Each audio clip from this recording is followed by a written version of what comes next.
최근 중앙선관위 서버의 진실은 국민적 관심으로 증폭되고 있습니다. 명확한 증거가 있다면 왜 공개하지 못하는가?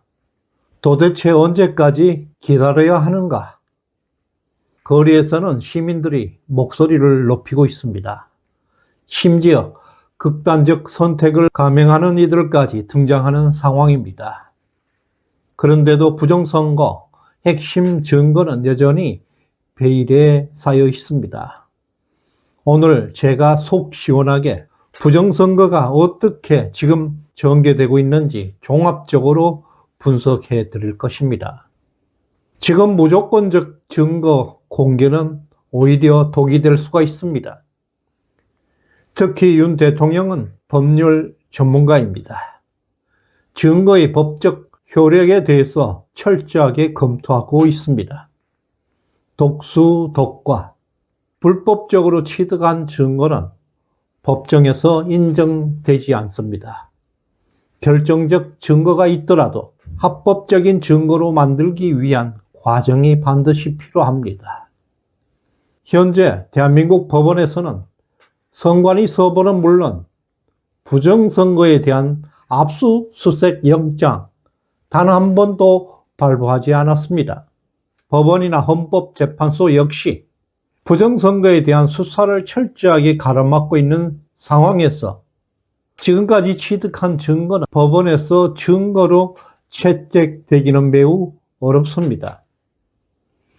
윤 대통령은 이런 전략적 중요성을 정확하게 인식하고 있습니다. 따라서 현재 우리가 가지고 있는 패를 한 번에 공개하는 것이 아니라 국민적 관심과 여론을 점진적으로 끌어올리는 전략이 진행되고 있습니다. 마치 양파 껍질을 벗기듯이 증거를 하나 둘 공개하며 국민 여론을 극대화하고 있습니다. 따라서 법원이 버틸 수 없을 만큼 여론이 들끓고 있을 때 선관위 서버에 대한 압수수색과 부정선거 수사는 현실화될 수밖에 없을 것입니다. 이러한 상황에서 미국과 공조는 필수적입니다. 도널드 트럼프 대통령은 글로벌 부정선거 조직을 전면적으로 수사할 것이라 공언해 왔습니다. 특히 미국의 부정선거는 한국의 A웹과 연결되어 있고 또 이 A웹은 중국의 영향권 아래에 있습니다. 따라서 미국이 부정선거를 수사하는 과정에서 한국의 선거 부정 역시 필연적으로 다뤄질 수밖에 없습니다. 현재 트럼프 행정부는 출범 초기 강력한 권력을 행사하고 있지만 부정선거만큼은 강력한 저항에 직면하고 있습니다. 미국 FBI 국장으로 지명된 캐시 파텔이 아직도 미 의회 인준을 받지 못하고 있는 상황이 이것을 단적으로 보여주고 있습니다. 파텔은 취임하기 전부터 부정선거 의혹을 철저하게 파헤칠 것이라고 공언해 왔습니다. 이에 대해서 민주당은 강력하게 반대하고 있는 상황입니다. 또한 미국 정보효율부 수장 일론 머스크가 미국 국제개발처 USAID를 폐쇄하려는 움직임을 보이자 미국의 전역에서 좌파 세력의 대규모 시위가 벌어지고 있습니다. 뿐만이 아니라 민주당은 법원에 가처분 신청을 내놓고 머스크의 개혁을 저지하고 있습니다. 현재 미국 법원은 머스크의 USAID의 회계장부 접근을 제한하는 조치를 내려져 있는 상태입니다. 이것은 미국에서도 부정선거는 강력한 저항을 받고 있다는 방증입니다. 그러나 트럼프 진영은 이에 굴하지 않고 여론전을 강력하게 밀어붙이고 있습니다. 아시다시피 USAID는 한국의 A웹을 지원한 것으로 알려진 미국 정부의 국제 원조 기관입니다. 바이든 정부가 USAID를 통해서 천문학적인 부패 스캔들과 연결되어 있다는 증거들이 속속 드러나고 있습니다. 미국 여론은 점점 트럼프 측으로 기울고 있습니다. 이와 같은 흐름은 한국에서도 중요한 시사점을 제공하고 있습니다. 한국은 미국보다 훨씬 부정선거 상황이 어렵습니다. 대통령이 구속된 상황에서 부정선거 카르텔과 전쟁을 벌이고 있습니다. 법원, 헌법재판소, 검찰까지 가세하고 있는 반국가 세력의 부정선거 카르텔이 전반적으로 움직이고 있습니다. 현재 윤 대통령의 지지율이 50%를 돌파하는 기적이 일어나고 있습니다. 윤 대통령 지지율이 여기서 55%를 돌파하게 된다면 법원과 헌법재판소도 더 이상 여론을 무시할 수 없는 상황으로 전개될 것입니다. 현재 한국과 미국 양국 모두 강력한 여론전이 전개되고 있는 상황입니다.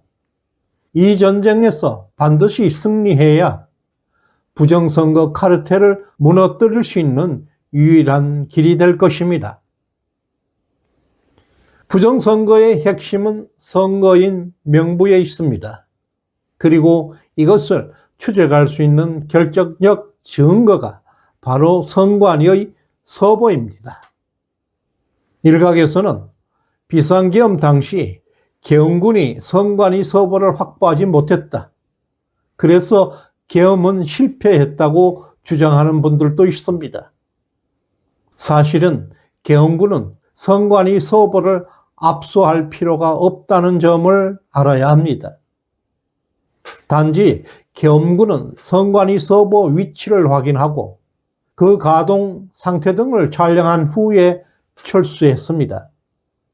중앙선관위 역시 비상계엄 해제한 직후에 서보는 원본 그대로 잘 보관되어 있다고 발표하면서 계엄군의 입장을 대변했다는 점에 주목해야 합니다. 그들은 부정선거 자체가 없었다고 주장하고 있는 것입니다. 선관위 서보를 물리적으로 이동시킨다는 것은 증거 능력이 사라질 수가 있습니다. 계엄이 종료된 이후 시간에 서보를 건드린다는 것은 불법이 되어서 확보한 그 증거는 법정에서 효력을 잃게 됩니다. 따라서 중앙선관위 서보를 압수하거나 가져온다는 것은 매우 위험한 행위들입니다. 지난 2023년 7월 국정원, 한국인터넷진흥원 그리고 선관위가 합동으로 선관위 서버에 대한 보안 점검을 실시한 바 있습니다. 이 점검에서 엄청난 사실이 드러났습니다. 당시 국정원 출신의 화이트 해커들은 치명적인 선거 조작, 채용 비리 정황을 포착한 것입니다. 그러나 선관위 측은 이에 대해서 보안이 다소 허술할 뿐 내부 공모자가 없이는 선거 조작은 불가능하다는 입장을 발표했습니다. 이에 대해서 국정원은 강하게 반발했고 선관위가 의도적으로 부정선거를 은폐하고 있다는 의심을 하였고 이 같은 사실을 대통령에 보고한 것입니다. 또한 국정원 화이트 해킹팀은 선관위 서버에 심어져 있던 백도어 해킹 툴을 그대로 남겨두고 철수했습니다. 다만 선관위 전산팀에게 그 해킹 툴을 삭제할 수 있는 방법은 알려주었습니다. 그 이후에 선관위 측은 총 15개 해킹 툴을 삭제했다고 발표했습니다. 그러나 문제는 여기서 끝나지 않습니다. 해킹 툴은 통상 로그인 기록이 남지 않습니다. 따라서 선관위가 삭제했다고 주장하는 백도어가 실제로 완전하게 제거되었는지 확인할 방법은 없습니다. 결국 그런 상황에서 2024년 4.10 총선이 실시되었습니다. 중앙선관위에 심어졌던 백도어가 완전 삭제되지 않는 상황이라면 일련의 선거 과정에서 나타난 선거 조작뿐만 아니라 부정선거에 가담했던 자들의 아이디까지 특정할 수 있는 데이터가 외부 해커들이 확보했다는 것입니다. 그 이후에 일어난 일들은 트럼프 핵심 측근들이 4차례나 한국을 방문해서 윤 대통령을 만났습니다.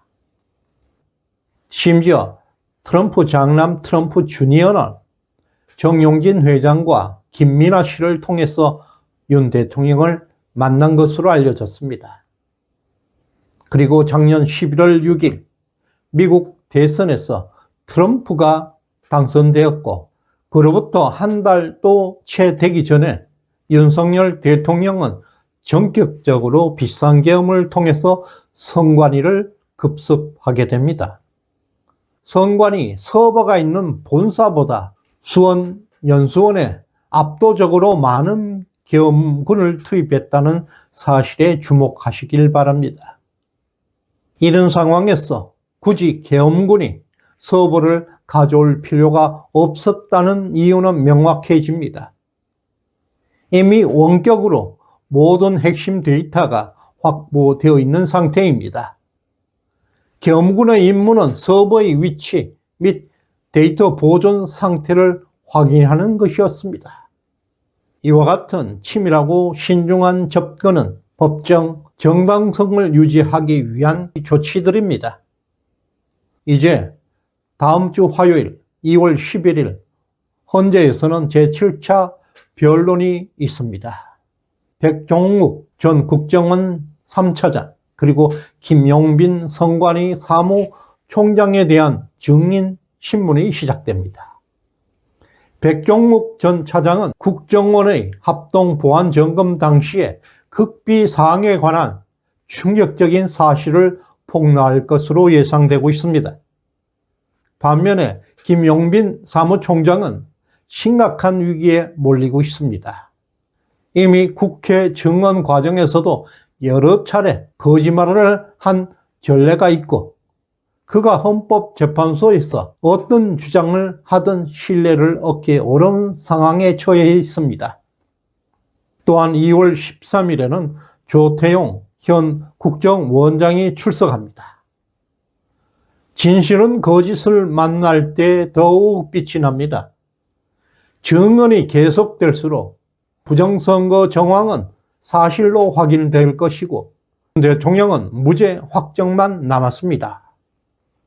또한 방첩사는 작년에 40억대 최첨단 디지털 포렌식 장비를 도입했습니다. 이 같은 막강한 업그레이드는 선관위 서버에 대한 포렌식을 위한 본격적인 준비 과정으로 분석되고 있습니다. 또한 윤 대통령은 2023년 4월에 방첩사가 부정선거 수사를 가능케 하는 대통령령을 개정한 바 있습니다. 부정선거 수사를 위한 치밀한 법적 기술적 기반을 마련한 것입니다. 이러한 여러 정황을 종합해 볼 때 이미 선관위 서버에 대한 포렌식이 완벽하게 완료되었음을 시사하고 있습니다. 결국 윤석열 대통령의 반격은 미국 트럼프와 한국의 여론 상황을 감안해서 진행될 것입니다. 특히 다음 주에 엄청난 폭로가 이어질 것입니다. 우리는 지금부터 본격적인 반격이 시작되었습니다. 1부는 여기서 종료하겠습니다.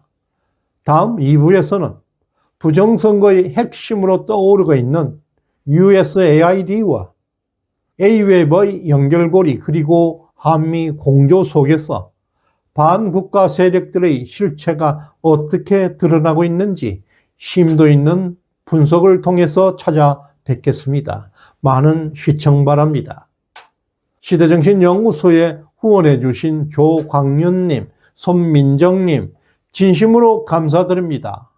구독, 좋아요 꾹 눌러주시길 바랍니다. 고맙습니다.